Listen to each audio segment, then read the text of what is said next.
Hola mundo, estamos aquí una vez más en este Hasayé virtual para recorrer el monte de los pensamientos y las redes de la red del Internet, aquí con la hija del Internet además.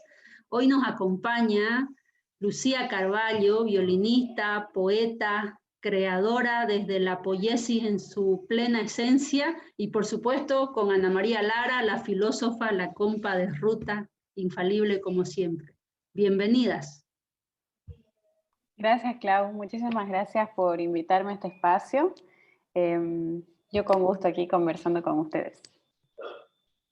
Oye, igualmente es un gusto tenerte con nosotras. En esto que yo digo que ya es la excusa para juntarnos a conversar con Claudia y con personas tan interesantes como tú, sobre temas, insisto, ¿no? Que son temas que no se conversan mucho. En este programa han pasado muchas personas que también, como tú, están en sintonía con una época de cambios, y sobre todo con la necesidad de narrarnos y leernos hoy día. La mayoría de nuestras conversaciones han ido por ahí, ¿no? En este hasayé, en este tejido. ¿Qué son las cosas importantes de pensar hoy día? ¿Qué nos está pasando hoy día? Y desde ahí tu poesía en la internet, a mí me conmovió profundamente, sobre todo porque es capaz de narrar las contradicciones en las que nos vemos envueltos en este nuevo espacio de relaciones que inevitablemente son afectivas, que es lo virtual. Entonces, nada, te doy la bienvenida, agradezco tu presencia acá con nosotros y te cedo la palabra para que nos cuentes un poco cómo te surge esta expresión, ¿no? Desde dónde te viene la necesidad de expresar y de narrar desde estos conflictos, ¿no? Que cuando uno los lee se aparecen, son conflictos en los que estamos todos, pero que tú narras muy claramente, muy precisamente. Entonces, ¿desde dónde te paras para expresar estas turbulencias emocionales en las que estamos hoy día todos enredados en este espacio que hay que narrar y que estamos aprendiendo a leer también, y que me parece muy bueno el aporte que tú haces para ayudarnos a leer esto? Gracias, Ana María. Bueno, mira, yo creo que nace de buscar motivos y buscar temas también para mi escritura, porque muchos de los, por ejemplo, el último poemario que escribí, que es Universo 127, la mayoría de esos poemas nacieron como ejercicios de escritura, ¿no? No quería dejar de escribir, estaba trabajando todo el día básicamente, entonces cuando tenía algún tiempito en el micro o caminando en la calle, como que agarraba el blog de notas del celular y escribía. Entonces a veces me quedaba con alguna frase que vi en internet o que escuché a alguien decir o cosas así. Entonces después fui notando que sí, como vos decías, estaba narrando mi interacción con lo digital, ¿no? Que a veces puede ser una interacción sana y que muchas veces puede ser una interacción muy tóxica.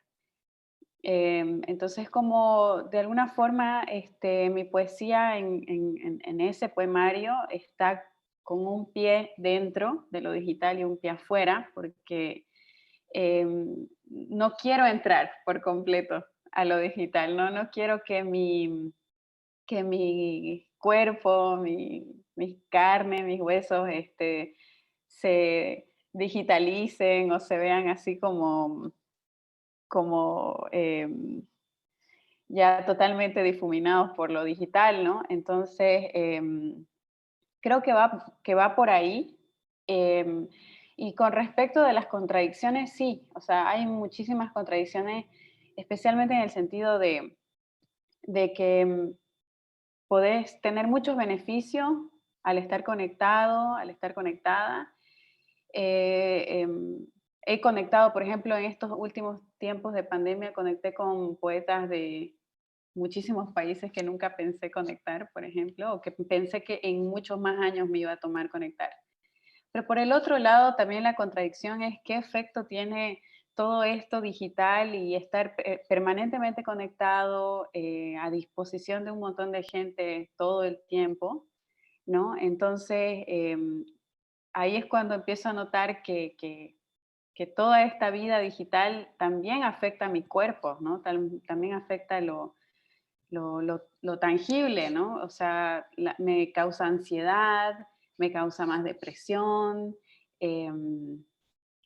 Si voy caminando con el celular, mi caminar ya es diferente por la ciudad, ¿no? Un montón de cosas que me fui dando cuenta que traté de mostrarlas, ¿no? En mi poética de ese momento. Y que de alguna forma, aunque ya publiqué ese poemario, creo que todavía sigo interesada, ¿no? En esa búsqueda.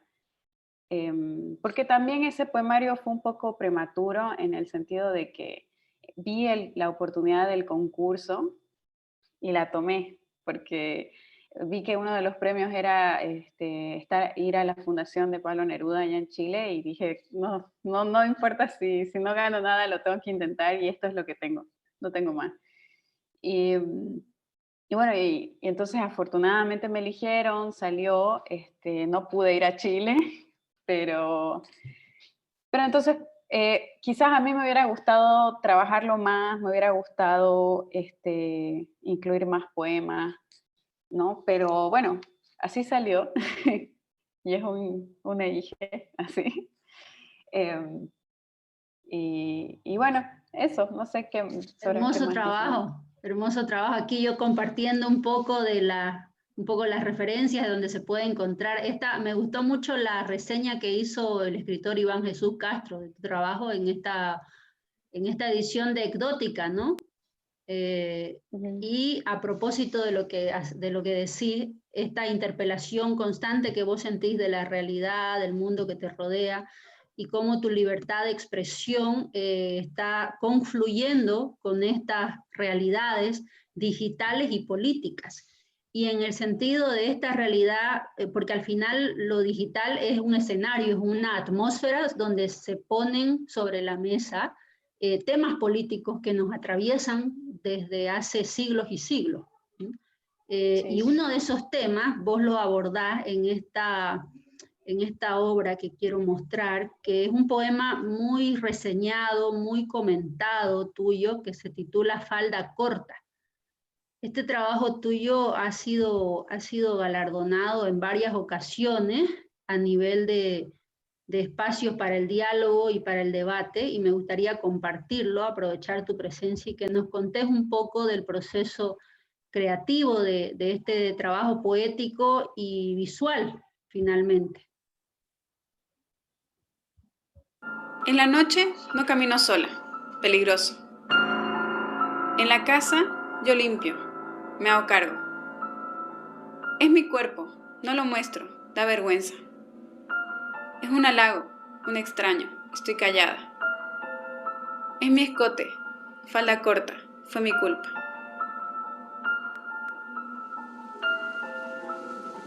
Noticia periodística.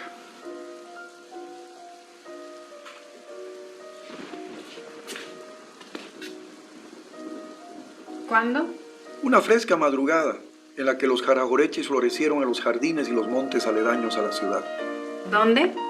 En un barrio de violenta arena, donde el dolor apaga la alegría de la farándula cotidiana. ¿Quién? Una muchacha que acababa de descubrir que la sangre prófuga de su cuerpo tenía un gusto salado. ¿Cómo? Le robó un peso a su madre y mientras ésta se iba a lavar los trastes y la ropa de una familia lejana y rica, compró un sobre de raticida, lo vació en un vaso con agua de la pila y se lo tomó de un sorbo hasta quedar sin aliento. ¿Por qué? Despojada de futuro, un vecino la sedujo y la violó en su propia cama, en la que soñaba con un muchacho fuerte y trabajador para casarse algún día. El vecino hizo que su vientre reproduzca los latidos de la triste vecindad. Mañana, el hambre de sus hermanos hará que la madre olvide llevarle flores de papel al descascarado nicho de la niña, que ya no tendrá ni dónde, ni cuándo, ni quién la ame.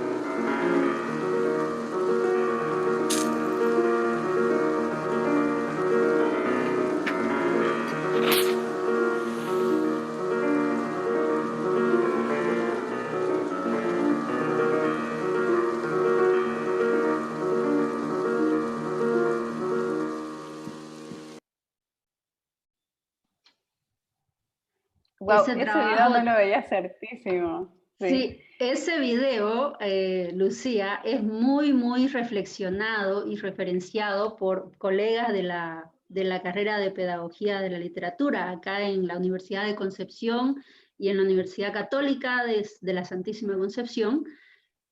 Conversamos mucho en relación a la poesía contemporánea y a los diferentes recursos didácticos que se pueden generar desde la poesía, con temas que son actuales y que son universales, con temas que son históricos, como todos los temas a los que hace referencia tu poesía, este poema Falda Corta y este diálogo que estableces además con uno de los narradores más importantes del siglo XX de la literatura boliviana, como es Homero Carvalho, poeta además.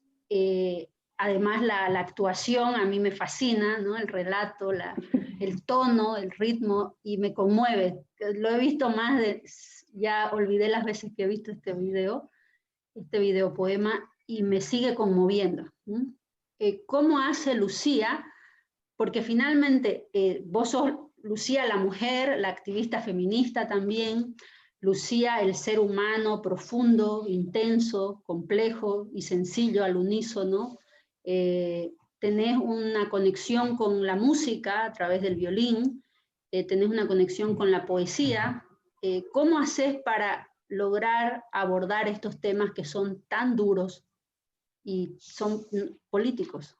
¿Cuál es tu proceso, digamos, de emocional y de razonamiento?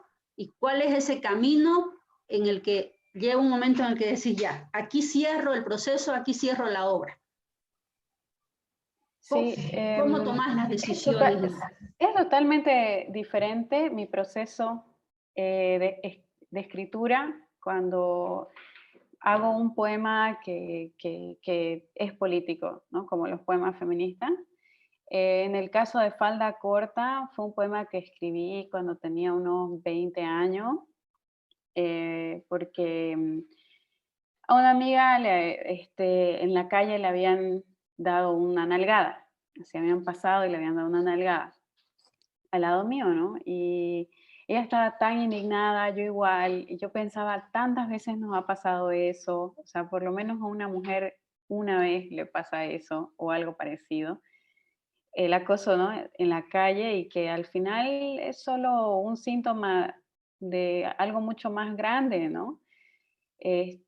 Por eso, cuando escribí ese poema, venían a mi mente, ¿no? Todas esas imágenes de que te digan desde niña, hacete cargo, vos tenés que limpiar, vos tenés que hacer esto, vos no tenés que vestirte así.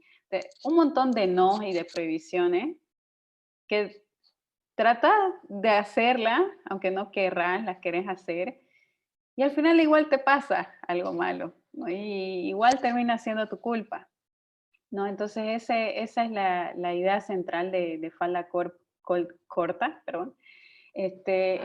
Y tengo otro que se llama Llegaste Bien, que ese está en Universo 127, que ese poema es básicamente un remix de comentario misógino, porque hay que decirlo tal cual, ¿no? Comentarios misóginos respecto a un caso en particular que fue la manada boliviana, ¿no? Como se lo conoce aquí, que en 2018 cinco hombres violaron a su amiga.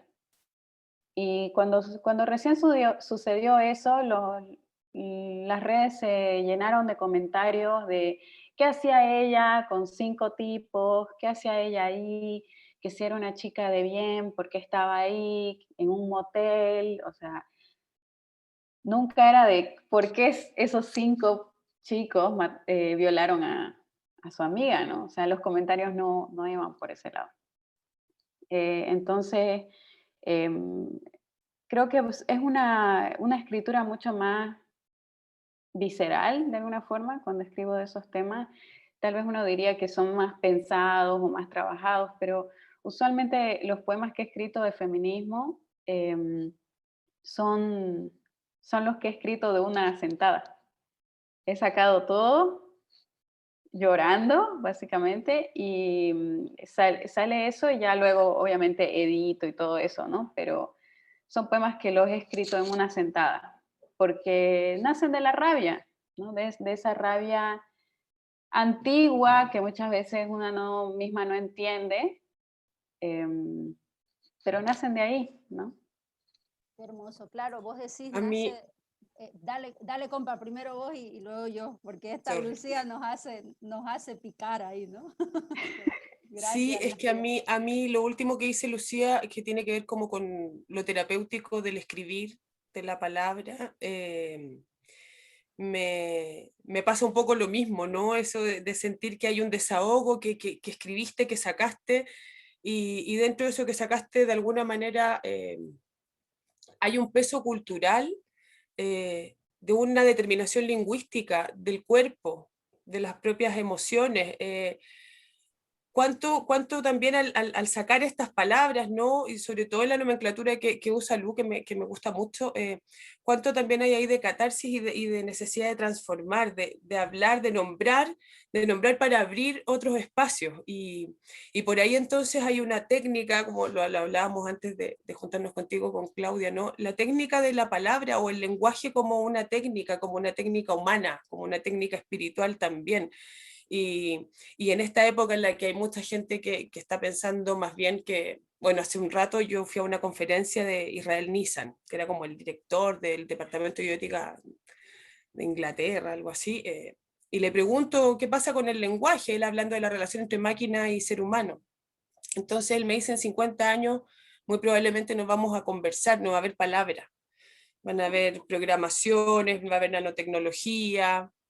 A mí me impactó mucho eso desde ahí hasta ahora, y cuando veo trabajos como los tuyos, en donde la palabra sigue siendo el sentido, y desde la pulsión en la que yo estoy instalado hoy día, en estas transformaciones y contradicciones, en donde el lenguaje sigue siendo lo que nos salva, en donde veo la necesidad de abrirnos de lenguajes binarios, ¿no? De además abrirnos del alfabeto antropocéntrico e ir más allá hacia el cobijo de las significaciones que aún falta por decir, o hacia el liberarse de las significaciones que han determinado mi propio cuerpo, mis propias emociones, me parece que es súper importante, reflexionarlo, que es súper importante mostrarlo como una capacidad humana, ¿no? No como quien se dedica a la literatura, no como quien escribe, como una necesidad de hoy de expresarnos, de ocupar el lenguaje en tiempos en los que pareciera que el lenguaje y la palabra está tan débil, ¿no? Débil, llena de categorías sin sentido, arbitrarias. Entonces quería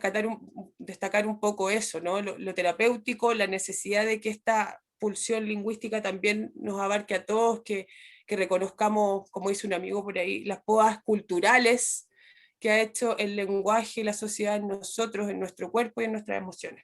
Por ahí Claudia puede cerrar estas ideas que Sí, se me claro, vinieron. esta idea de podar el cerebro un poco, ¿no? Del comunicólogo Sí, Mauricio Tolosa, si no me claro. equivoco, sí, en su gran, claro, en sus poemas ahí que los sigo, en sus haikus explora mucho.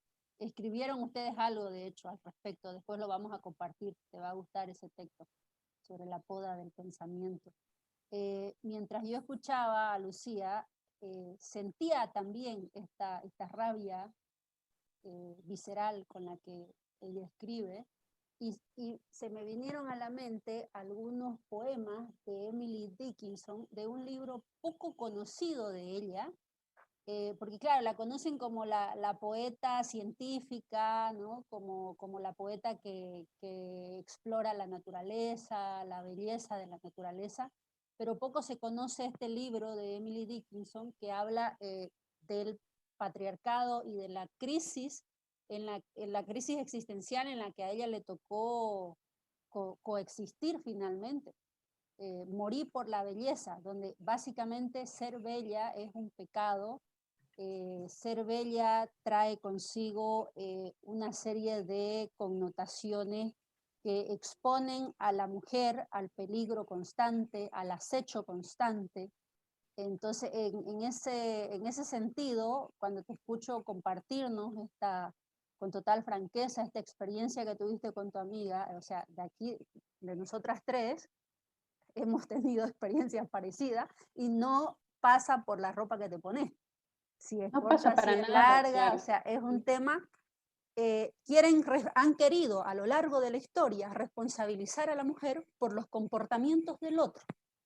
El comportamiento del hombre, del perro, del caballo, de papá, de abuela, etc.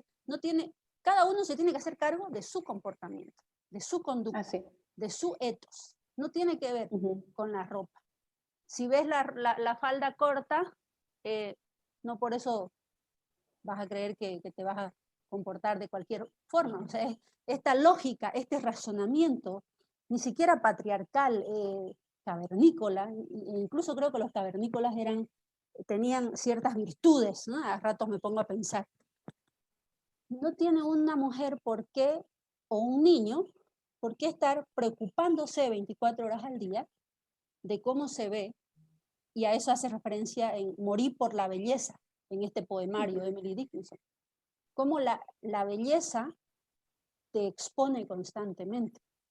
Yo misma lo he vivido con personas bellísimas que me rodean, hombres y mujeres, que han estado constantemente acechados. Entonces yo creo que aquí la salida es empezar a preguntarnos y a hacernos cargo de nuestras responsabilidades. Y yo les digo, en este Hasayé, señores, jóvenes, niños, la forma en la que nos vestimos las mujeres, en la que nos expresamos las mujeres, no tiene por qué determinar el comportamiento que ustedes van a tener o dejar de tener al momento de establecer una comunicación, una relación con nosotras. Entonces, corresponsabilidades. Yo siento que, y esto va ya desde mi rol como pedagoga, como profesora, como educadora, el desafío que tenemos como sistema educativo, como tías, ¿no? Como sistemas familiares, porque finalmente funcionamos también en esos sistemas, es hacer entender que cada uno es responsable de su comportamiento. Y esto tiene que ver incluso con la ira, con los golpes. No, pero es que ella me provocó, o él me provocó. Te pueden provocar todo lo que querrás, pero si estás en tu centro, en tu eje, nada te va a sacar de tu centro. Y el desafío en ese sentido es enorme porque necesitamos entrenarnos para mantenernos centrados y armonizados. Y va por ahí un poco los retos del lenguaje también, y los retos de los códigos y del cómo en la dinámica de lo digital, porque igual te manosean a nivel de lo digital, igual hay acoso virtual. Exacto. Entonces ya Eso entramos es a otro importante. nivel. ¿Cuál es el cuerpo ahí? Y cómo uno se relaciona con esos otros cuerpos. ¿Qué nos contás en ese sentido, Lucía? Claro, eso que mencionas del acoso digital es bien importante, ¿no? Porque, o sea, hacer un ciberactivismo, pones tu cara, estás poniendo el cuerpo. Tal vez no lo estás poniendo en una marcha o en una protesta o algo así, pero estás poniendo el cuerpo porque te volvés como una especie de muro al que pueden grafitear, que pueden pegarle chicle, o sea, lo que quieran pueden hacer con vos básicamente, porque vos estás exponiéndote, ¿no? Y la cantidad de acoso que yo he recibido por internet, o sea, no alcanzaría esta charla para hablar de eso. Y obviamente también ese acoso pasa a la vida real, ¿no? Pasa también a la vida real, porque al tocar temas tan fuertes, que son necesarios de tocar, pero hay personas que preferirían que no los toque, ganas enemigos y ganas haters, como le dicen, ¿no? Odiadores, y ganas todo ese tipo de cosas que también en la vida real te afectan, ¿no? Como una persona joven que escribe y una mujer que escribe, no es lo mismo, no va a ser la misma experiencia que yo tengo con la de un hombre de mi misma edad que escribe. Y si ese hombre quisiera tocar temas políticos, tampoco va a recibir el mismo acoso que recibo yo, o el mismo rechazo, o la respuesta tal vez negativa o hostil, ¿no? Entonces eso, en ese sentido también entiendo que es político para mí ya el hecho de animarme de atreverme a dar mi opinión con mi cara, con mi nombre, porque podría hacerlo seudónimo, ¿no? Podría hacerlo todo con hija del internet. Que bueno, ese también es otro tema que después, si quieres, te puedo comentar, pero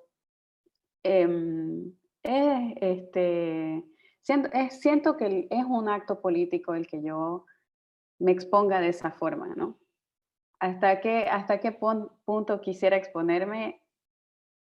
Eso creo que tiene un límite y creo que de cierta forma ya llegué a ese límite, ¿no?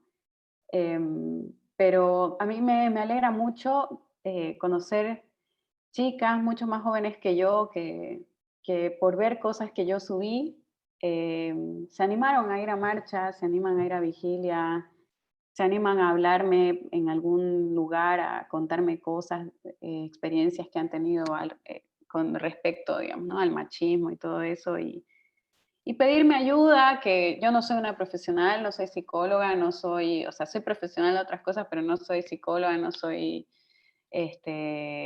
abogada ni doctora, entonces obviamente las derivo a gente especializada, no voy a estar dando consejos sin saber, ¿no? Pero ya sentir que hay personas, que hay chicas que se identifican con lo que estoy visibilizando, ya es bastante,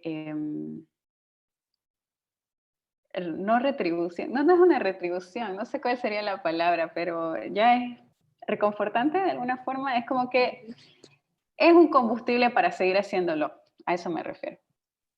Sí, tremendo combustible, Lucía, porque lo que vos haces, por un lado, es inspirar a que otras voces que están ahí encalladas desde hace tiempo hablen, porque generás de alguna manera, desde tu muro, dando la cara desde lo digital, una plataforma que contenga estas voces, una plataforma que contenga estas experiencias.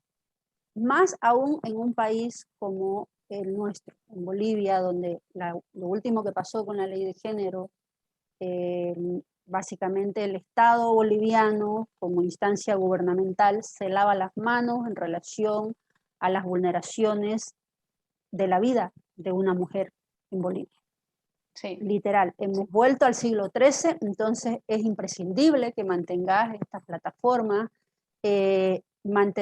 generar estas redes de confianza y de colaboración, todos los procesos históricos en relación a diferentes grupos humanos que han sido vulnerados, han implicado a veces una época de anonimato. Las mujeres en su momento escribían con ciertos anonimatos porque no estaban dadas las condiciones para que ellas se expresen con sus nombres y como mujeres. Hoy por hoy ya no es necesario. Hoy por hoy lo revolucionario, lo valiente es dar la cara, entender que el cuerpo, el corpus, en tanto corpus, va más allá de las carnes y los huesos y la sangre fluyendo en el cuerpo antropohumano. Tiene que ver con la palabra, con estos otros códigos que decía la compa, ¿no? Estos otros códigos que incluso en esta dinámica de lo digital están igual en riesgo, porque es como que se generan estas miradas semánticas y hay una polisemia en relación a lo que uno dice.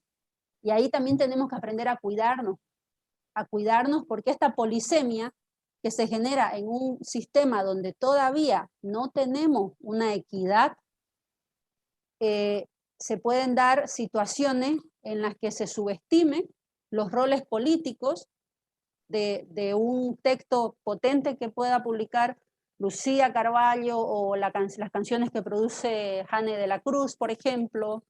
¿verdad? Entonces se puede generar una situación de polisemia en lo jurídico incluso. En lo jurídico, esto ha pasado en Argentina, ha pasado con Chile también, entonces ahí necesitamos como que estar más alerta, y el arte hasta ahora, desde mi perspectiva, el arte es como el que menos riesgo genera, porque de por sí es polisémico, entonces el diálogo que plantea cualquier expresión artística te permite protegerte de por sí, es como que hay algo que está encriptado siempre en la producción artística. siempre. Sí. Y eso a lo largo de la historia, en diferentes, hasta Safo de Lesbos lo logró, allá, en esos años, imagínense, ¿no? Entonces, ¿por qué ahora nosotros no vamos a recurrir a esa lógica? Eso en relación a lo que estás mencionando. Compa. Sí, no, tiene que ver con usar el espacio público, ¿no? Y el espacio público que tenemos ahora es definitivamente mucho más público que los medios de comunicación, mucho más público que un espacio físico hoy día, en donde inevitablemente está la exposición, si es que queremos participar de él, ¿no? Hay como un doble juego. Y esa imagen que das tú, Claudia, sobre el arte, como, claro, el que tiene como... podríamos decir, hay cierta inmunidad, pero finalmente el arte es el lenguaje en toda su naturaleza porque es metáfora, es la metáfora, y si nosotros lo pensamos bien, y como hay mucha teoría al respecto, ¿no? El lenguaje humano no es más que metáfora. Entonces, de alguna manera también estamos en una época en la que es necesario impulsar el uso de estos espacios públicos para generar otras comprensiones, para usar nuevas conjugaciones, que me parece sumamente importante hoy día, y ojalá entender que todo tiene naturaleza política, o sea, además también separar, ¿no?, esta cultura latinoamericana, en donde como que lo político es lo de cierto espacio, ¿no?, y como que hay otras cosas que no fueran políticas, son folclóricas, son culturales, finalmente. También creo que es súper necesario hoy día entender que todo es político, y dar la cara y ocupar un espacio público frente a un sistema gubernamental que se ha olvidado completamente del lenguaje, de la educación, de generar autonomía en los sujetos, sobre todo de instalar corresponsabilidades, ¿no? Si uno autónomamente no sabe a qué redes tiene como un ciudadano, ¿no? Que Lucía lo explicaba muy bien cuando se le acerca a alguien y ella sabe a qué derivarlo, ¿no? Porque yo soy ciudadana de este mundo y estoy en red y me contacto y sé cuáles son las posibilidades que tengo. Eso, si uno no lo hace por cuenta propia, no está motivado por ninguna política pública, no hay un desarrollo enfocado en estas habilidades que son tan necesarias, ¿no? La inteligencia artística, la creatividad, son cosas que yo estoy segura que son las que nos van a, son habilidades que son las que nos van a salvar hoy día, que nos dan de cierta manera la posibilidad de alivio, la posibilidad de comunicar cosas que son tan difíciles de comunicar desde el lenguaje básico, ¿no? Entonces quería destacar esta fuerza que tenemos y esta magia lingüística que es posible nosotros ahora compartirla, que es posible expandir y que con las redes también llega mucho más, ¿no? Circula muchísimo más. Mi hija es súper buena para dibujar anime y yo le mostraba tus poemas con anime y sin esta conexión tal vez ella nunca hubiera visto esa relación, porque cómo, desde dónde sacarlo, y hace como dibujos con un iPad, entonces desde cero hasta que avance el dibujo y va moviendo y les puede poner animación, pero que eso además esté conectado con gente que está hablando desde lo que siente, que eso además ella vea que lo puede juntar con música, que lo puede juntar con texto, es porque hay gente como tú haciéndolo también y tal vez a ella le aparezcan otras cosas. Y no es gracias a la educación, no es gracias a los medios de comunicación, no es gracias a nada de eso, sino a las redes que tenemos los sujetos hoy día y que tenemos ganas de habitar, de expandir esta responsabilidad de habitar hoy día en este mundo que para mí sigue siendo muy mágico, muy lleno de posibilidades como las que puede expresar Claudia, que hay que hablar de Claudia y la figura que es Claudia, ¿no? En cuanto a hablar de literatura, de alfabetización, sobre todo en Bolivia. Así que eso quería comentar. Hoy día no he hecho ni una pregunta, está buena para para tejer el Hasaye, para tejer, como tiene que ser. Claro, ahorita mientras te estaba escuchando, sería bueno compartir más, a propósito, antes que se nos olvide, este material que me encanta mucho. Esto no está en Wikipedia. Para entrar al tema de la ciencia abierta hoy en día y de la literatura abierta y estos últimos tópicos que mencionó Ana María. Entonces, compartir un poco de este trabajo tuyo.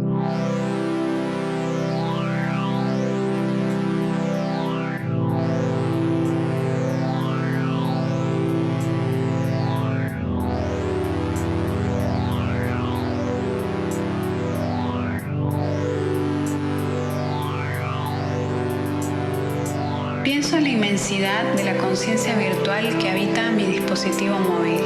Pienso en todas esas relaciones que han comenzado y terminado en este aparato de 4.7 pulgadas y 326 ppi.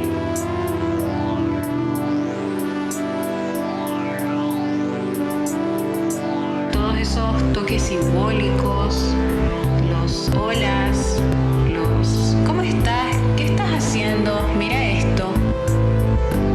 Los stickers, emociones traducidas en emoticones.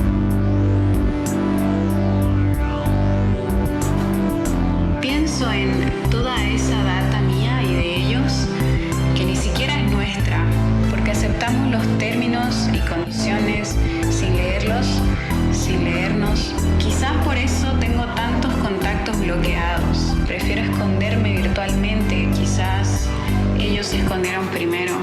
Pienso que puede ser que ya no nos une el tacto ni nada relacionado con la presencia física. Nos unen estas historias de emojis, estas historias bloqueadas en términos y condiciones, estos recuerdos mutilados que yo elijo o no mostrarte, pero que no se le puede ocultar a esta inmensidad radioactiva que guardo en mi bolsillo, eterna y efímera. Una caída y se parte en pedacitos, un intruso y puedo ser expuesta ante millones, mi imagen en los dedos de tantos desconocidos, una débil contraseña, una mala conexión y tendría que volver a la vida silenciosa hasta reiniciar, hasta renunciar a mi vida útil.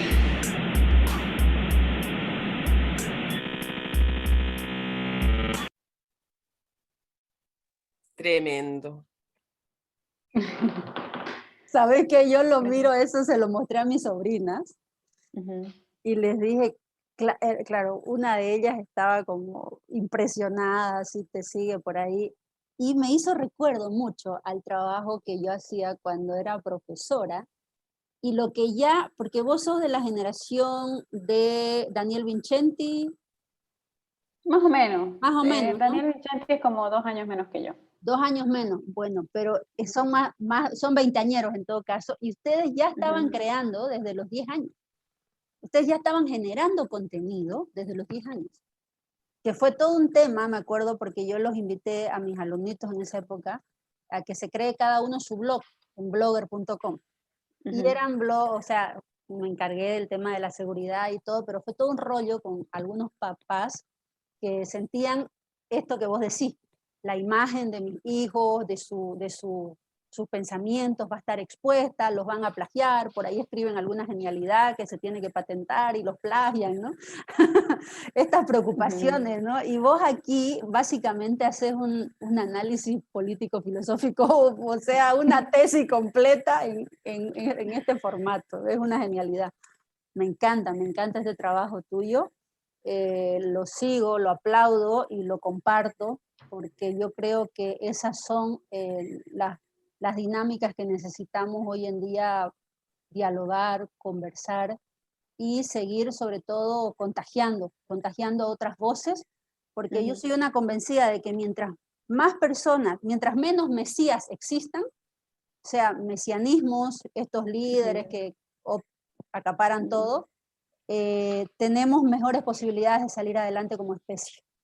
Superar Sí. el antropocentrismo, superar los mesianismos, superar esta idea de que solo una persona puede tener todo el conocimiento, de que solo 2 piensan en un país. No, que todos logremos esta autonomía de pensamiento, esta libertad, esta facilidad para expresarnos en cualquier código en el que mejor nos fluya. Yo creo que ahí es donde realmente habremos logrado lo que se llama democracia, que ahora dice que existe, pero solo es procedimental electoral el asunto. Entonces, ahí, por ejemplo, en ese trabajo que se llama Esto no está en Wikipedia y que tiene que ver también con esas implicancias, ¿cuál fue tu proceso de investigación, de lectura, tu proceso de análisis para lograr este código tan preciso y profundo, Lucía? Sí, este poema, claro, parte de algunos versos, ¿no? Como que partió de unos versos cortos, como el tema de mi imagen expuesta, ¿no? Ante millones, ese tipo de cosas. Entonces, a partir de eso fui desarrollando, ¿no? Todo lo que vendría a ser como una especie de ensayo muy corto, ¿no? Sobre las redes sociales, sobre el uso de dispositivos móviles y todo eso, ¿no? Y todo este tema de términos y condiciones que se venía tratando mucho, ¿no? El tema de que no leemos los términos y condiciones y luego resulta que Facebook es dueño de todas esas imágenes que pusimos, que a pesar de que sean nuestra cara, Facebook es dueño, digamos, ¿no? Entonces, es como que, claro, te hace pensar mucho en toda esa fragilidad, ¿no? Que tiene nuestra identidad en el Internet, porque fácilmente alguien saca una foto tuya y se hace pasar por otra persona, o se hace pasar por vos misma y anda pidiendo plata, que son estafas que van pasando mucho.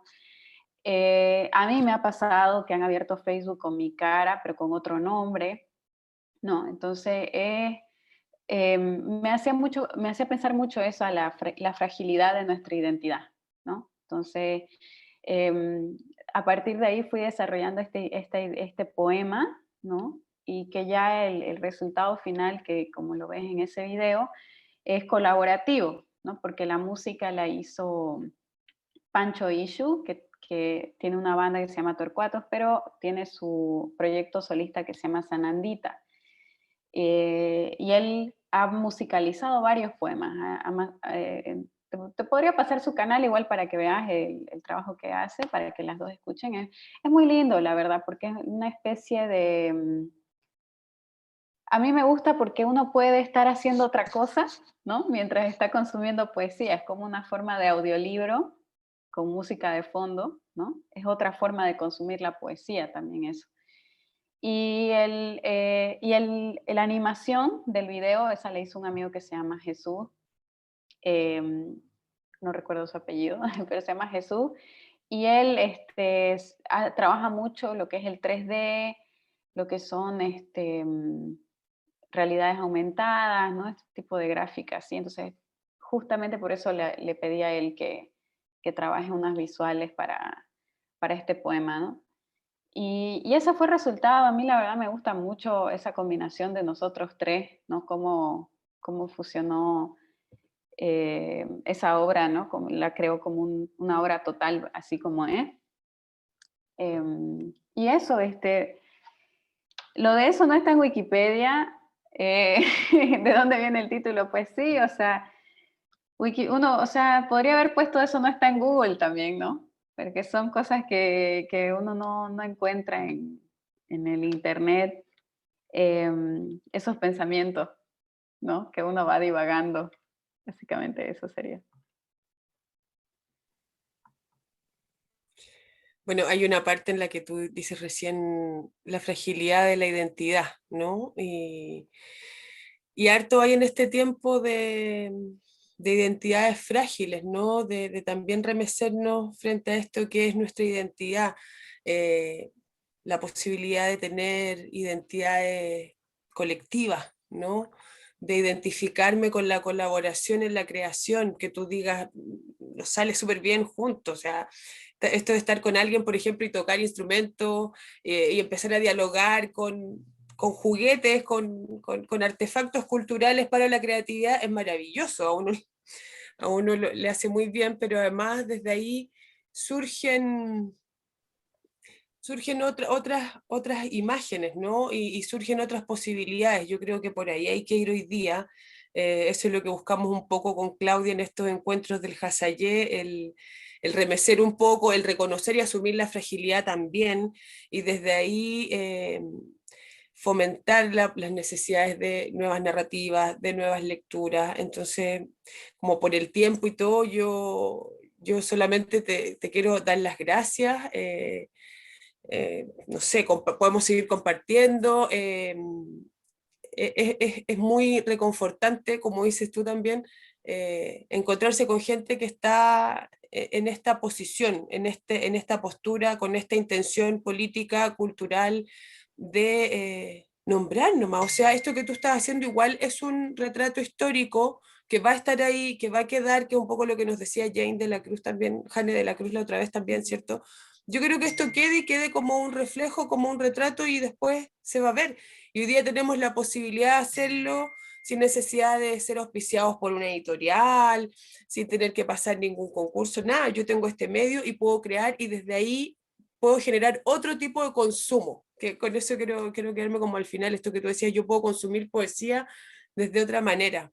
Entonces la invitación, yo creo, a este programa, desde mi parte, que siempre nos quedan ideas, ¿cierto? Y nos queda resonando todos los Hasayé. La invitación, yo creo que es, a partir del trabajo de Lucía, a seguir generando nuevas maneras de leernos, pero también a seguir ofreciendo nuevos productos de consumo, que aunque sean dos palabras muy feas, producto y consumo, les podemos dar un valor humano, así como a todo lo que está ocurriendo hoy día, ¿no? Humanizar, transformar, es lo que a mí me mueve, lo que a Claudia le mueve, lo que veo que te mueve a ti también, Lucía. Así que nada, pues gratitud por este encuentro. Le dejo la palabra a Claudia para que después pueda cerrar Lucía, ¿no? Claro que sí. Bueno, los Hasayé siempre queda la jipijapa, decimos por ahí, en algún lado decimos jipijapa, en otro lado, en el Beni dicen jipijapa, ¿no? A la hoja de palma, cuando ya está picadita. Queda hoja de palma ahí en el canchón para seguir armando Hasayé, o queda hilo suelto, no se cierra el nudo. Ese es el sentido de estos espacios, no cerramos los nudos, lo dejamos suelto para que los espectadores, los consumidores de los programas, ¿no? Puedan ellos mismos generar sus dinámicas. Yo creo que también eso pasa mucho en tu propia obra de arte, Lucía. Vos no dejás, no sellás tus procesos, tus obras, tus libros no están sellados. Fiesta equivocada, por ejemplo, es para que siga la fiesta, da para 20 fiestas más. Una fiesta que armaste es uno de tus libros. Entonces yo creo que ese es un rasgo de la generación nuestra, y aplaudo ese rasgo, y yo creo que eso nos va a permitir también ampliar nuestras posibilidades de comprensión y nuestras posibilidades de códigos para dialogar. Esto, lo multimedia, es parte de esta era y es la riqueza, y hay que seguir incorporándola en nuestros espacios de reflexión. A propósito de que hace unos días falleció Maturana, un gran científico y epistemólogo, él decía que lo que se necesita es reflexionar los procesos, y que cuando aprendamos realmente a incorporar la reflexión como parte de nuestro ethos, de nuestro día a día, de nuestros hábitos, seamos seres más reflexivos, seguramente que como humanidad habremos avanzado un poquito. Y creo que con eso quiero despedirme y agradecerte, Lucía, por tus horas de vida dedicadas a este espacio, igual a vos, compa. Sabemos que el tiempo y la vida son las horas y lo que hacemos con ellas, así que gracias por eso. Gracias, Clau, gracias, Ana María. Yo, la verdad, he disfrutado mucho conversar con ustedes. Son dos mujeres maravillosas, capísimas. Y bueno, igual cerrando, para cerrar también todo esto del cómo uno consume, ¿no? Ya la literatura, la poesía, el arte, que no le tengan miedo a las nuevas plataformas, ¿no? Y que a veces uno puede caer mucho en quejarse, ¿no? Pero en las redes sociales solo hay contenido basura o cosas así.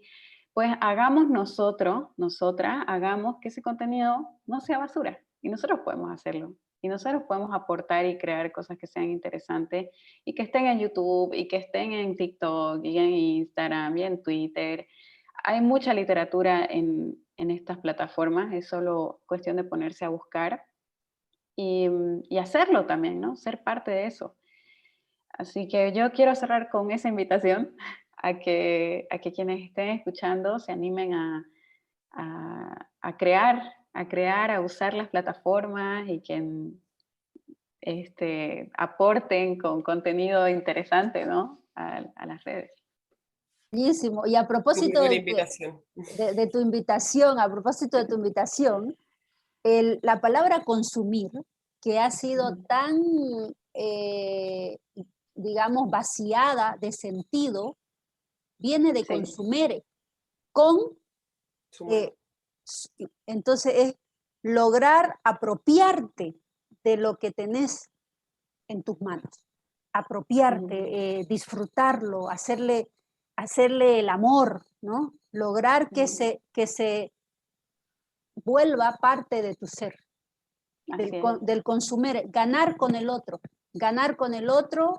más reflexión, más alegría, más disfrute. Entonces, digo, porque como hemos usado mucho la palabra, con miedo, Claro que, no le tengamos no miedo sea, y devolvámosle su sentido en este Hasayé.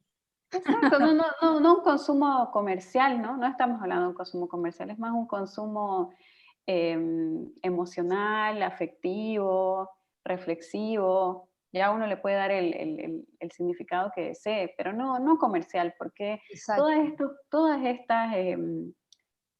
estas obras están a tu disposición de forma gratuita, además, ¿no? Yo tengo mis poemarios gratuitos para descargar, los videos. No le tengo miedo a que se lo agarren y que hablaste un poco, ¿no?, de los derechos de autor.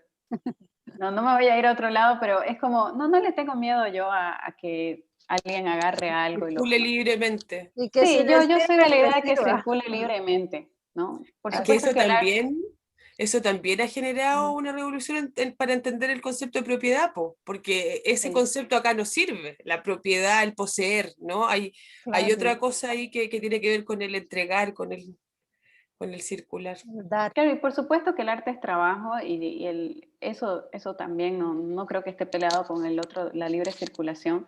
El arte es trabajo, ¿no? Y el arte merece remuneración también. No creo que todo deba ser gratuito, pero si hay gente que lo está compartiendo gratis es porque quiere llegar, quiere difundir su trabajo, entonces aprovechemos que estás ahí. Claro que sí, bellísimo. Bueno, pues sigan Apropiémonos de la disfrutando. creatividad. Eso, Así es. apropiémonos, que así sea. Salud, compas, y bueno, disfrutemos de esta vida con el Hasayé. Gracias. Chao, chao. Gracias. Chao.